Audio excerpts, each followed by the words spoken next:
भगवते वासुदेवाय नारायणं नमस्कृत्य नरं चैव नरोत्तमं देवीं सरस्वतीं व्यासं ततो जयमुदीरये. So, Uddhava Gita and the third session today.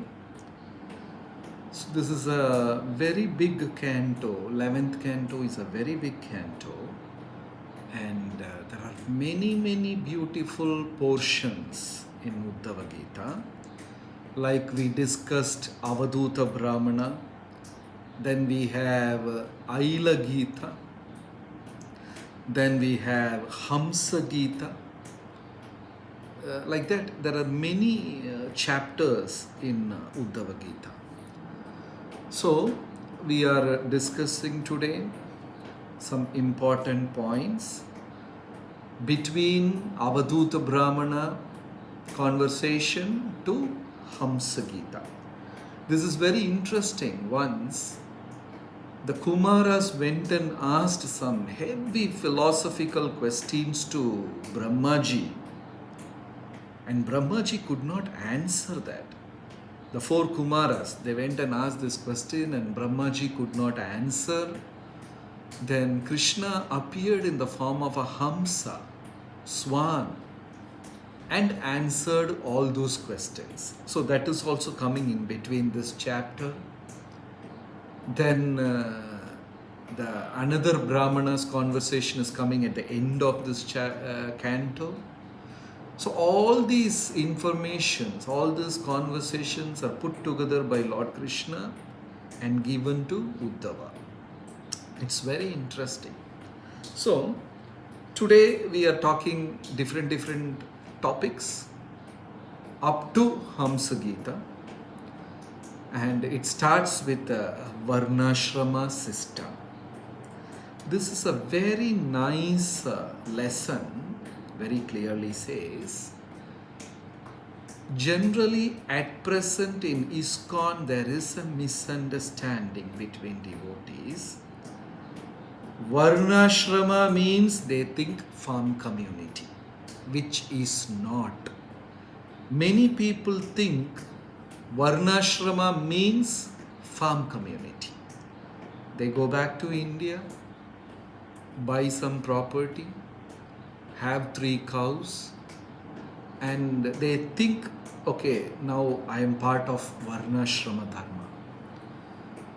Varnashrama is entirely different from farm community. Farm community is an element of Varnashrama Dharma.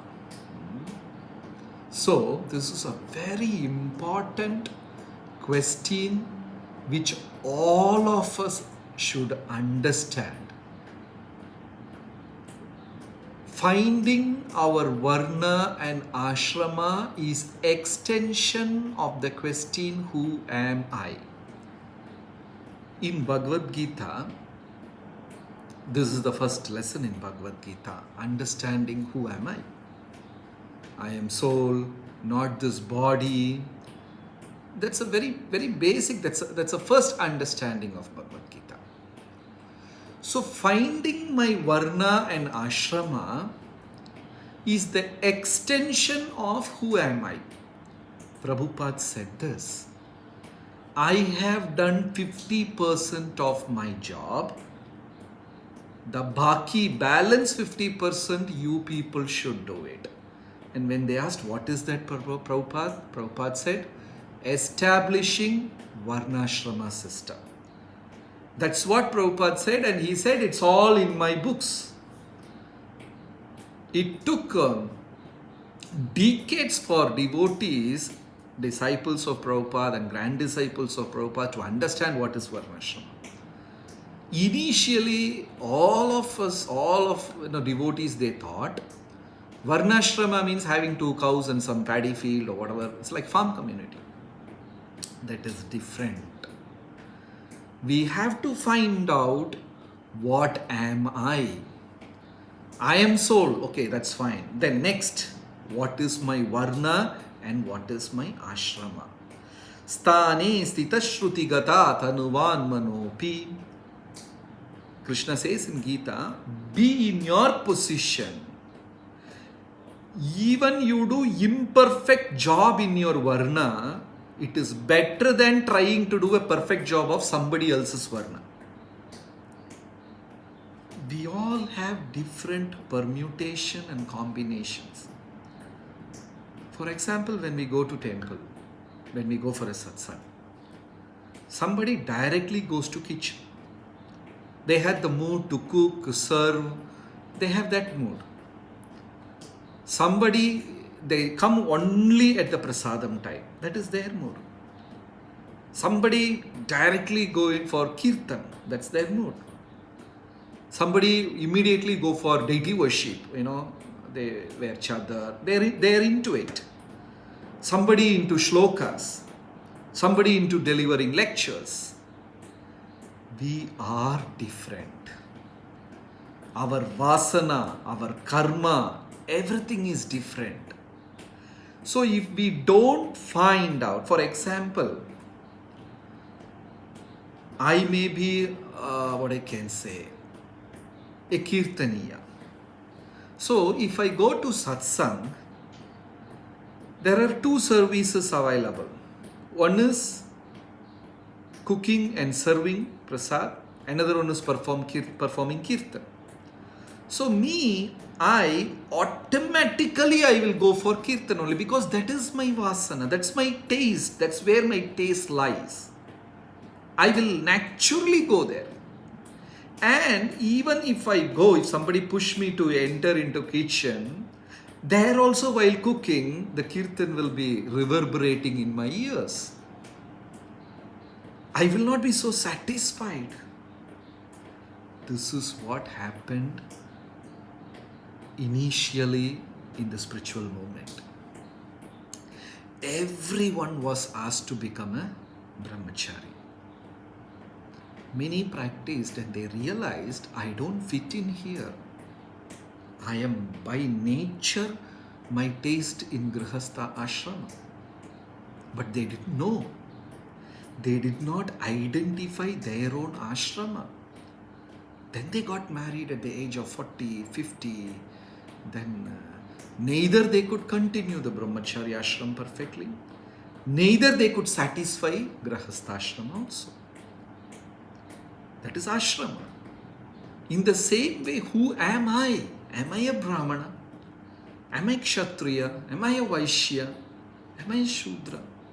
If we don't find this out, we will start doing a service in a wrong platform because my predecessor have done, my senior did that, or that looks a little attractive. Then I go jump and do it for a few years. Then I come back because I don't fit in there.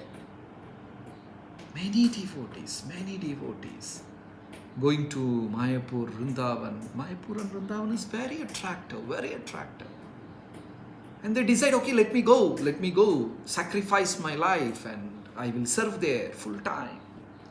Then they go there, happily they start serving. Then after a few years they realize, I don't fit in here. I don't fit in. Then they come back. Because I did not know who am I. The extension of who am I is finding out our varna and ashram. Some people are naturally very humble, naturally content in their heart. So they're okay. If the pay is less, pay is more, they're okay with whatever they have. They're happy teaching people, they're happy preaching, they're happy doing things with whatever, very satisfied. They are brahmanas. Some people naturally has the tendency to lead. Okay, organize program, get it done, do this done, do that, and okay, organize, Kshatriyas. Some people, whatever you do, they will say, how much I will get out of it. Vaishyas. They can see only money and profit in everything. Naturally, they are Vaishyas. Some people, I can't take the lead. But if you give me something, allot me something, I will do it. But I'm not going to take the lead. Shudras. So here, we are not putting down one varna and appreciating another varna. No. That is my natural constitutional position. If I don't realize what is my varna, am I a Brahmana, Kshatriya? Please don't mix this up with the regular ISKCON Diksha of Harinam Diksha, Brahman Diksha. I'm not talking about it. There are many Harinam Diksha devotees who have got wonderful Brahminical qualities. There are many Brahmana Diksha devotees who don't have that quality. So we are not mixing that up. I have to find out what is my varna. Then I choose that particular seva. Then I will be satisfied in doing that seva. Then slowly over a period of years, again and again, when I start doing that seva, my varnashrama also gets purified and becomes Divya Varna, Daivi Varnashrama. Then I can renounce even that. I'm not a Brahmana, like Mahaprabhu said. I'm not a Brahmana, I'm not Kshatriya, I'm not Vaishya, I'm not Shudra, I'm not Brahmachari, I'm not Sannyasi, Gopi, Bharta, Padaka, Malayor, Dasa, Dasa, Dasanu, Dasa. Only when I purify my present Varnashrama, I can go into Daivi Varnashrama. Otherwise, I don't even know who am I. I take up wrong things and it doesn't fit in. That shoe doesn't fit in. That shirt doesn't fit in. Then I squeeze in, try to do. Then after some time, I develop dissatisfaction.